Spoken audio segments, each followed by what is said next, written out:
la deuxième manche de l'International GT Challenge qui se déroule cette fois-ci au Japon. Nous sommes sur le circuit de Suzuka qui sera le magnifique temple de notre quatrième épreuve.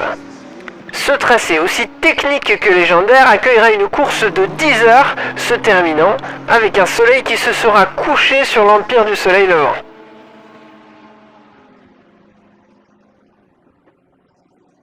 Les 40 équipages ayant participé à Spa aux 24 heures sont tous présents pour les 10 heures de Suzuka, où les conditions météo semblent particulièrement instables malgré le bleu que l'on aperçoit dans le ciel pour le moment. Espérons que les Honda NSX sur leur terre pourront démontrer leur valeur, et on attend également une autre marque, évidemment japonaise, avec les Nissan GT-R du team KCMG. Je vous laisse pour ma part apprécier les images des deux séances d'essais libres.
Vous l'avez vu, une bonne averse a surpris le paddock pendant la première séance d'essais libres. Même si les essais en soirée se sont déroulés sous un ciel clément, le samedi s'annonce moins tranquille pour les 40 inscrits aux 10 heures de Suzuka. A nouveau, je vous propose de découvrir en images les 3 séances de qualification et on se retrouve ensuite pour découvrir la grille de départ.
Les qualifications ont rendu leur verdict et les 12 premières positions sont occupées par 4 constructeurs, Ferrari, Mercedes, Bentley et Nissan pour l'honneur du Japon.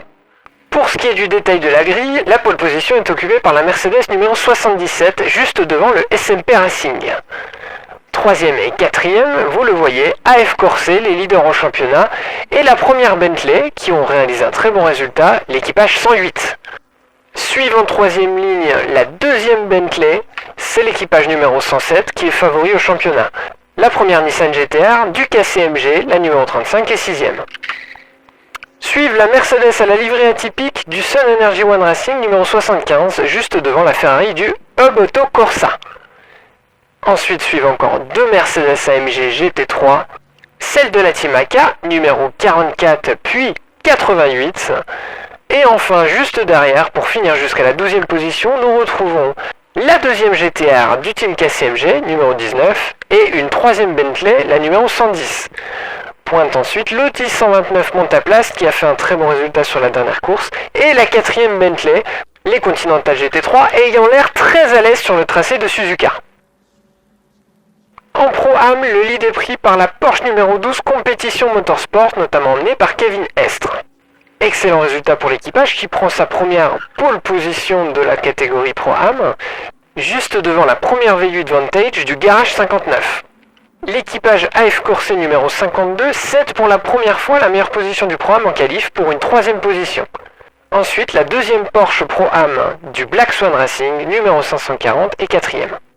Ces quatre écuries disposent d'une large avance sur la grille par rapport au reste des compétiteurs Pro-Am. La cinquième position revient à l'autre Aston Martin V8 Vantage du Red Sky AMR. Vous apercevez juste derrière l'écurie française l'Audi numéro 3 du Melbourne Performance Center et l'Aston Martin V12 Vantage numéro 760. Il est intéressant de constater que les deux Porsche Pro-Am, donc la 911 GT3R de précédente génération, paraît plus à l'aise ici que la phase 2 des Team Pro. Déception également pour les Honda NSX GT3 qui, même sur leur terre, n'arrivent pas à grimper dans le classement.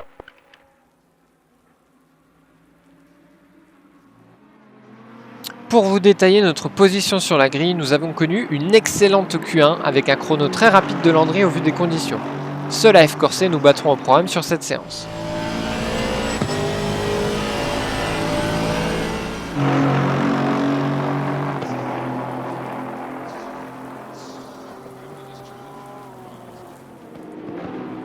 En Q2, Kensrue a eu plus de mal à s'exprimer sur piste humide avec une 34e position au général, 7e sur 9 en Pro-Am.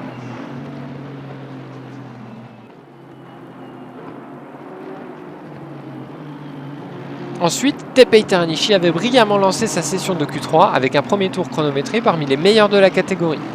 Cependant, quelques encablures plus loin, il perd le contrôle de la V8 Vantage du Red Sky et sa sortie de piste provoque de légers dégâts sur la voiture.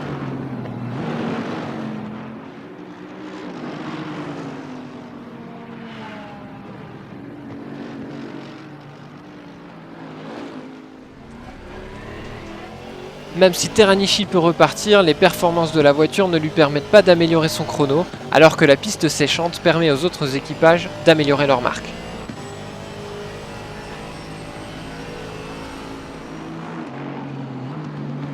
Nous échouons donc en P36, avant-dernier du Pro-Am en Q3.